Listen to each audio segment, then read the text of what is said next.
पसंदीदा शो घंटी बजाओ लेकर हाजिर हूं मैं शोभना यादव। कश्मीर में आज गम और गुस्से का माहौल था। गम इसलिए क्योंकि आतंकियों की गोली का शिकार बनी श्रीनगर की सुपिंदर कौर और जम्मू के दीपक चंद को अंतिम विदाई दी गई। हजारों की संख्या में लोग उनकी अंतिम यात्रा में शामिल हुए।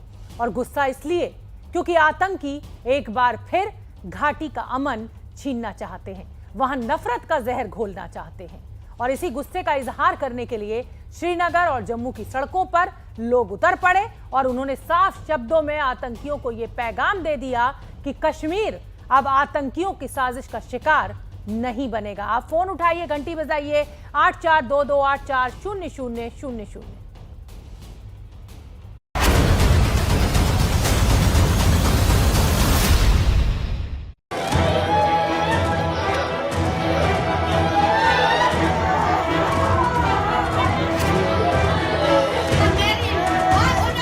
जिन्हें लगता है कि बंदूक की गोली से वो कश्मीर की आवाम को डरा पाएंगे, वो ये तस्वीर देख लें।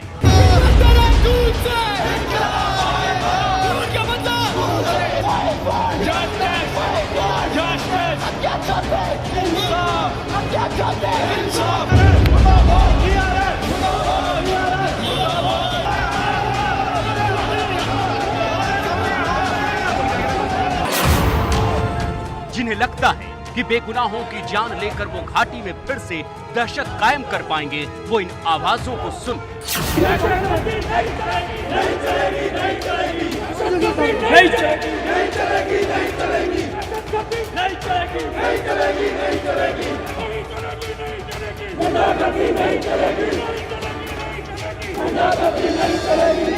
जिन्हें लगता है कि सिखों और कश्मीरी पंडितों का खून बहाकर वो कश्मीर में नफरत का जहर घोल पाएंगे, वो कान खोलकर सुन लें।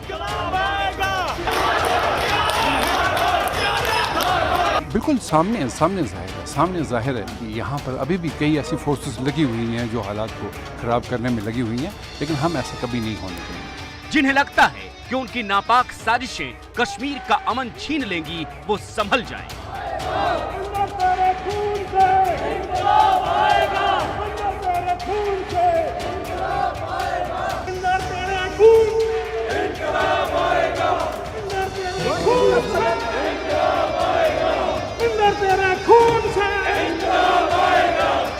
आतंक के खिलाफ कश्मीर की आवाम सड़कों पर आ चुकी है।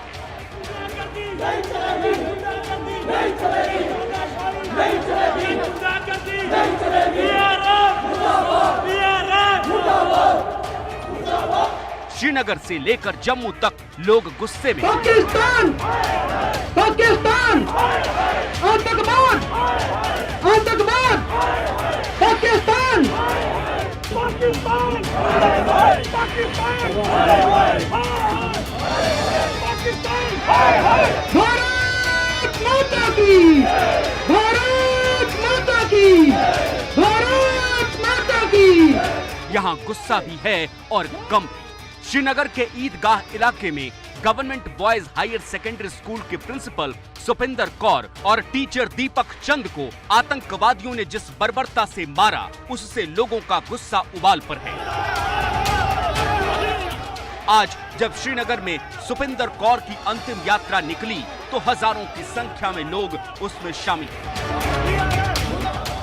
सुपिंदर के लिए इंसाफ की मांग करते हुए ये लोग जैसे जैसे आगे बढ़ रहे थे, वैसे वैसे भीड़ बढ़ती जा रही थी। इस भीड़ में सिखों के अलावा सभी समुदाय के लोग शामिल थे और एक स्वर में सुपिंदर को श्रद्धांजलि दे रहे थे।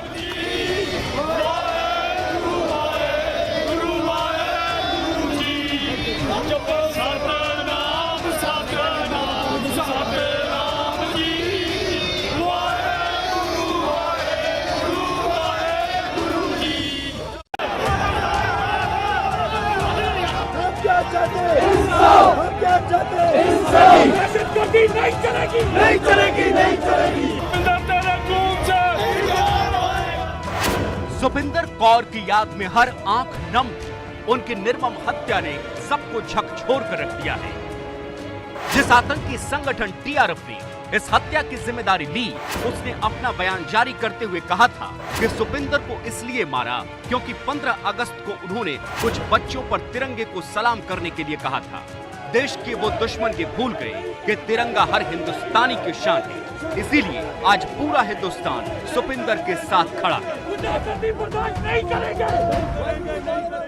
ये सारी इंसानियत का कत्ल है और खास तौर पर एक बच्ची का कत्ल। जैसे आपको इस्लाम में भी फरमाया गया है कि अगर इल्म हासिल करने के लिए चीन भी जाना पड़े तो आप जा सकते हैं। तो हमारी ये बच्ची जो आपके बच्चों को वहाँ दर्स दे रही थी, जो उनको हैवान से इंसान बना रही थी, जो उनको इखलाकी कदरें सिखा रही थी, उसको आपने सामने बुला के निहत्ती पर वार किया।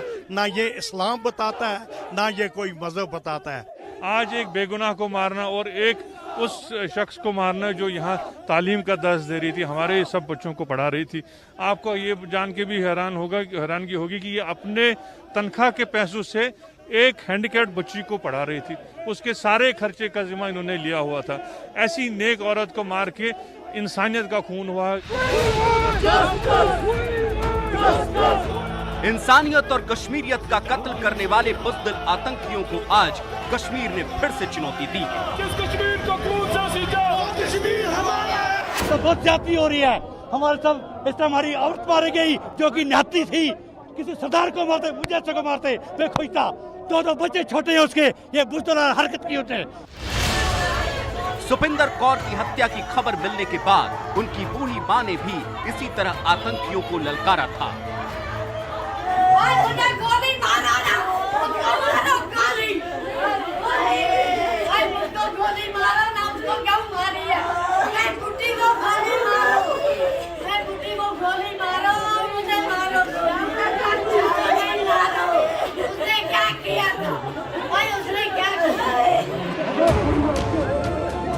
आज सुपिंदर कौर के पार्थिव शरीर को पहले एम्बुलेंस में ले जाया जा रहा था, लेकिन लोगों में गुस्सा इतना ज्यादा था कि वो शव को कंधे पर लेकर ही निकल पड़े।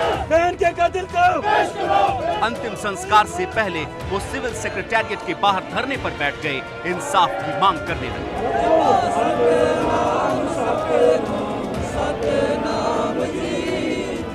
इस बीच घाटी में इस तरह की अफवाहें फैलाने की भी कोशिश की गई कि कश्मीरी पंडितों की तरह सिख भी अब यहां से पलायन कर जाएंगे, लेकिन सुपिंदर कौर के अंतिम संस्कार में जुटे लोगों ने ये अफवाह फैलाने वालों को भी करारा जवाब दिया है।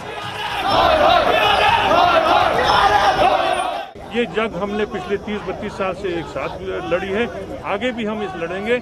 इस वक्त किसी भी दोस्त दबाव में या किसी भी दूसरे किसी हरकत से आप इस जो है आपसी भाईचारे को किसी तरह से ठेस ना पहुंचाएं। हम इंशाल्लाह इस जंग में शामिल हैं। हम आपकी शाना बजाना है, आपसे अपील करते हैं कि किसी भी तरह से यहाँ से जाने का न सोचें। जी ये सारा झूठ है, ये रूमर है, ऐसी वैसी बात नहीं है। आपको पता है कि हम जो हमारा हिंदू मुस्लिम भाईचारा यहाँ का सदियों का है, उस वक्त हम नहीं भागने की तो ज़रूरत नहीं है। हम इकट्ठे रहेंगे, मुसलमानों के साथ हमारा मरना जीना रहना इनके साथ है। कि आपको मिसाल अभी मिल गई कि इतने यहाँ पर सिख नहीं हैं जितने मेजॉरिटी में हमारे मुसलमान भाई हैं।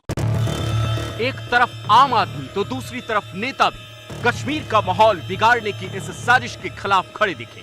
जम्मू कश्मीर के एलजी मनोज सिन्हा के अलावा पीडीपी अध्यक्ष महबूबा मुफ्ती और नेशनल कॉन्फ्रेंस के उमर अब्दुल्ला भी सुपिंदर कौर के परिवार को सांत्वना देने पहुंचे।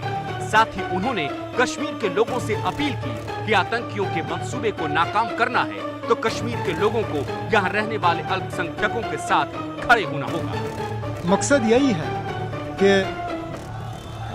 यहाँ का जो पुराना हमारा एक भाईचारे की जो रिवायत है उसको तहस नहस किया जाए और यहाँ के माहौल को बिगाड़ा जाए। और इसलिए मैंने कहा ये हम सब की जिम्मेदारी है, लेकिन खासकर मेजॉरिटी कम्युनिटी। जब हम बाकी मुल्क में ये उम्मीद करते हैं कि मुसलमानों को हिफाजत, सरदारों की हिफाजत, इसकी उम्मीद हम अपने हिंदू भाई बहनों से करते हैं, तो उसी तरह कश्मीर में जहाँ अक्सरियत हम मुसलमानों की है, यहाँ पे सबसे ज़्यादा हमारी जिम्मेदारी बनती है कि हम अपने इन माइनॉरिटीज़ को जो है इनको एक सेंस ऑफ सिक्योरिटी देने में हम जितना कर सके शायद हमें करना चाहिए। पाकिस्तान श्रीनगर की तरह ही जम्मू में भी आज जबरदस्त प्रदर्शन हुआ। पीपल्स फोरम की तरफ से आयोजित इस प्रदर्शन में आए लोगों का कहना था, बदलते कश्मीर से हताश आतंकी अब यहाँ रहने वाले अल्पसंख्यकों को निशाना बनाकर एक बार फिर 90 के दशक वाले दहशत को वापस लाना चाहते हैं।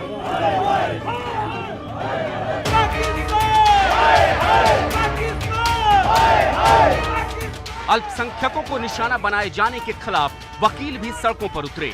जम्मू बार एसोसिएशन ने एक दिन के लिए अपना काम स्थगित करके आतंक के खिलाफ कड़े प्रहार की मांग को लेकर प्रदर्शन किया।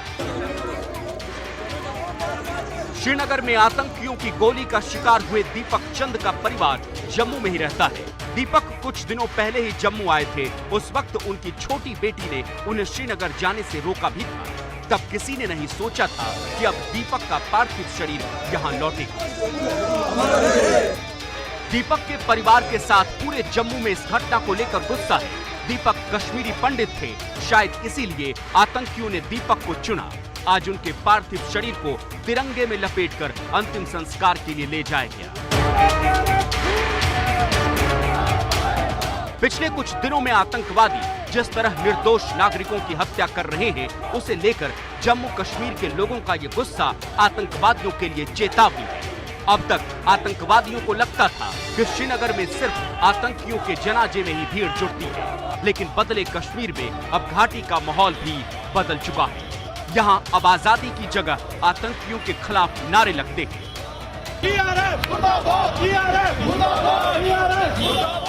सिर्फ आम जनता ही नहीं, 3 दिन पहले श्रीनगर में आतंकियों ने जिस कारोबारी माखनलाल बिंद्रू की हत्या की थी, उनकी बहादुर बेटी ने भी आतंकियों की इस कायराना हरकत के लिए उन्हें सीधी चुनौती दी थी।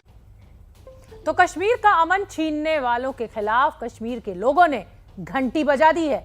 आप भी कश्मीर का माहौल खराब करने की इस साजिश के खिलाफ घंटी बजाइए और अब आपको माइक्रो ब्लॉगिंग साइट कू के जरिए भी घंटी बजाओ से जुड़ने का मौका है। इसके लिए कू ऐप की नीचे लिखी आईडी पर आपको घंटी बजाओ को फॉलो करना होगा। इस पर आप हमें कोई जानकारी या अपनी राय भी भेज सकते। उत्तर प्रदेश से लेकर उत्तराखंड और पंजाब तक सियासी हलचल तेज है।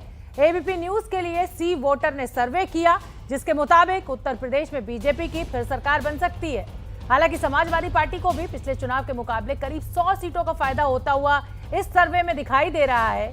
सी वोटर के सर्वे के मुताबिक बीजेपी को 241 से 249 और समाजवादी पार्टी को 130 से 138 सीटें मिलने का अनुमान है। अगर पंजाब की बात करें तो सी वोटर के सर्वे के मुताबिक कांग्रेस को पंजाब में मुख्यमंत्री बदलने का थोड़ा फायदा होता हुआ तो दिख रहा है, लेकिन चुनाव में उसे केजरीवाल की आम आदमी पार्टी से कड़ी टक्कर मिल रही है। सी वोटर के सर्वे के मुताबिक कांग्रेस को 39 से 47 और आम आदमी पार्टी को 49 से 55 सीटें मिलने का अनुमान है।